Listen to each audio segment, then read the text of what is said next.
There's nothing quite like the Honda Accord Hybrid and the CR-V Hybrid when it comes to exhilarating efficiency. With hybrid technology and thrilling capability, these vehicles deliver an electrifying performance on every drive. But what truly makes these hybrids special is the unwavering determination that inspires everything we do. Redefine your driving experience with Honda, KBB.com's best value brand of 2023.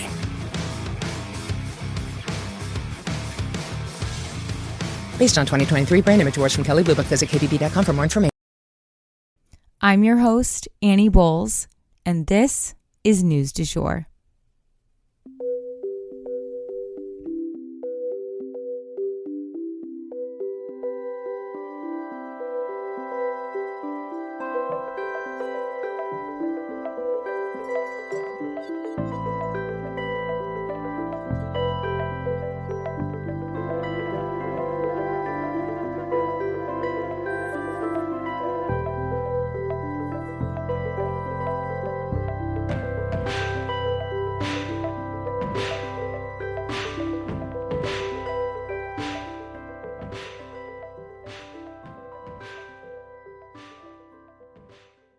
Welcome to News du Jour. You may be wondering, why am I, Annie Bowles, here hosting this podcast? I usually start by telling people I'm a political baby. You see, my parents met working on Capitol Hill. By the time I was 2, I had been in my first political commercial and even got lost crawling around the West Wing.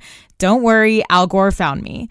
My family then moved abroad when I was 9, and I attended an international school in Brussels with kids from all over the world. And it is this type of global perspective that I also bring to our show.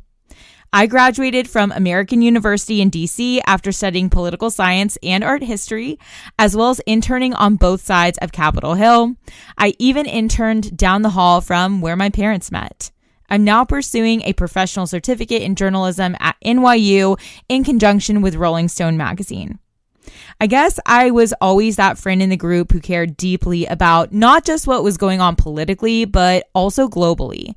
I often kept my own friends informed through high school and into young adulthood, so I guess I've always done a version of this show.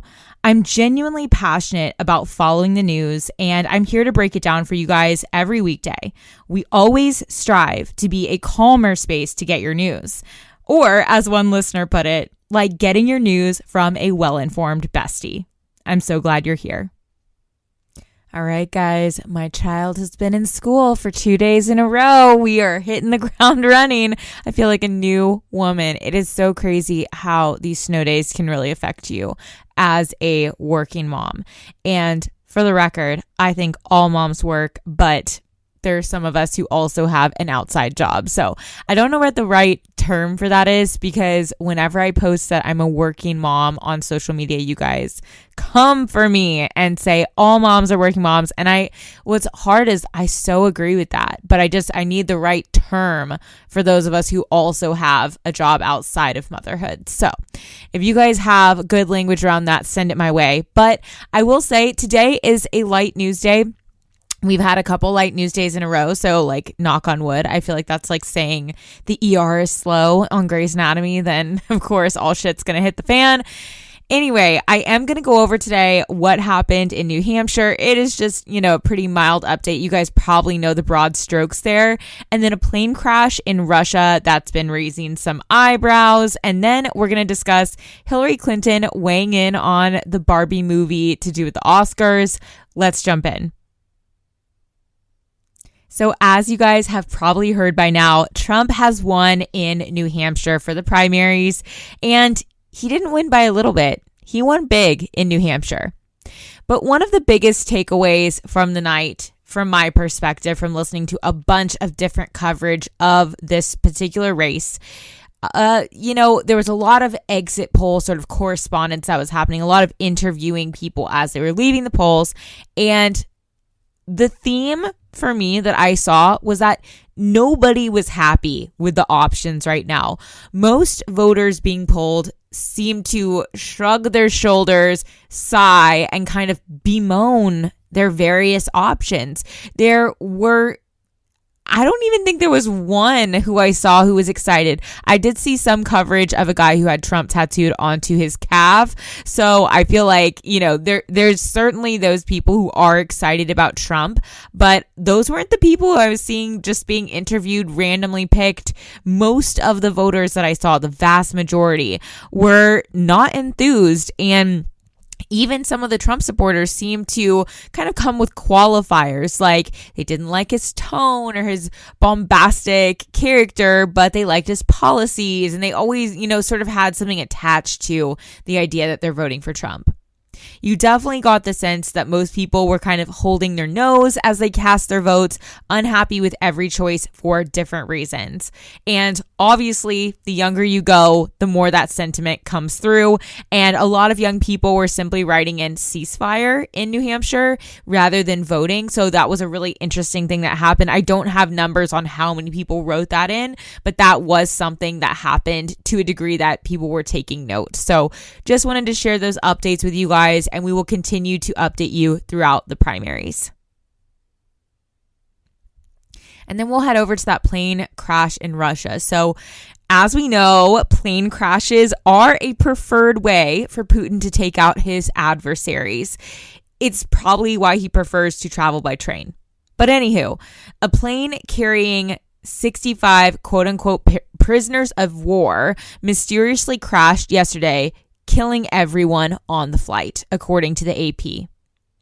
But before we go and blame Putin too hard, the Russians have actually said that it was Ukraine who shot down the plane. And that's something that I would usually just sort of toss out just for you guys to know what they said. But here's the thing. Ukraine hasn't exactly denied that.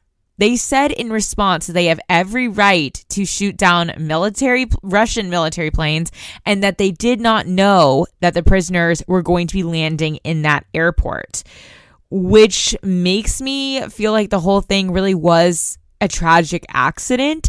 After all, Ukraine has shifted its defense tactics towards destroying Russian military supplies and weaponry in Russia.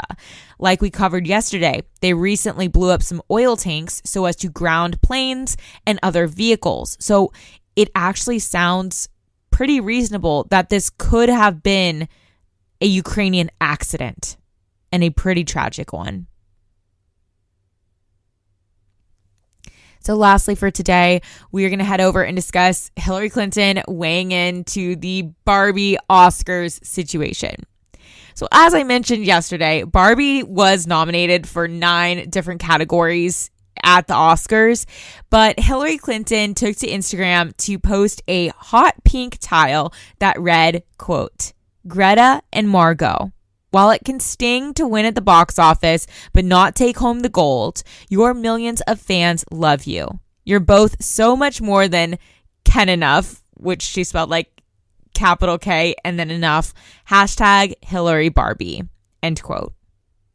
Woof. So acknowledging that women can work so hard and actually win people over, but it's still somehow not enough, is actually one of the core messages behind the Barbie movie. So the need for this narrative really seemed to be hit home by the idea that Margot Robbie and Greta Gerwig, despite the success of this show, were both passed up for Oscar nominations. However, one of the most emotional performances of Barbie was, of course, America Ferrera, and she is nominated for Best Supporting Actress for her incredibly moving performance, and especially that monologue, one that a lot of women today will never forget. We will have to wait and see if she can carry the team across the finish line, and let's just say if Ken wins, well, I am hoping we can count on him for one hell of a acceptance speech acknowledging the cruel irony at play. We shall see. And that is the news du jour. Today, I wanted to leave you guys with the quote, "The most important day is the day that you decide you're good enough for you. That is the day you set yourself free."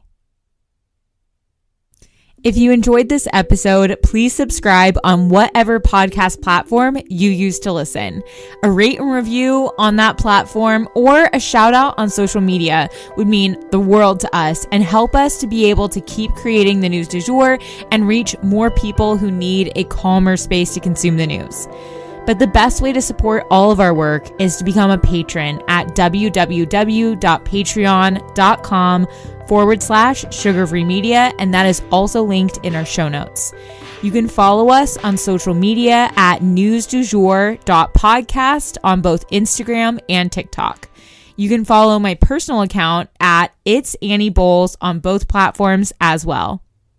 Any little noises you may hear in the background are my rescue pup. He has a little separation anxiety and always records with me.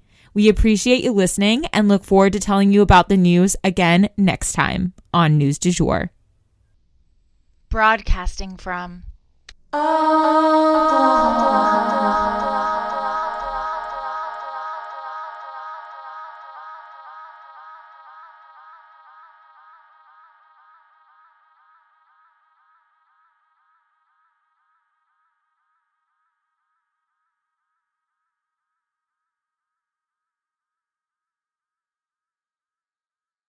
I'm just like so gross that my immune system is pretty great. I'll eat something off the ground, 5-second rule, like 5-month rule. I don't care. Like, sometimes I get jealous of my Roomba, to be honest with you. I was like, I was gonna get that. Nikki Glazer, The Good Girl Tour. Friday, June 21st, Warner Theater. Tickets on sale Friday at 10 a.m. at livenation.com. Don't miss the hilarious Nikki Glazer live. Good night.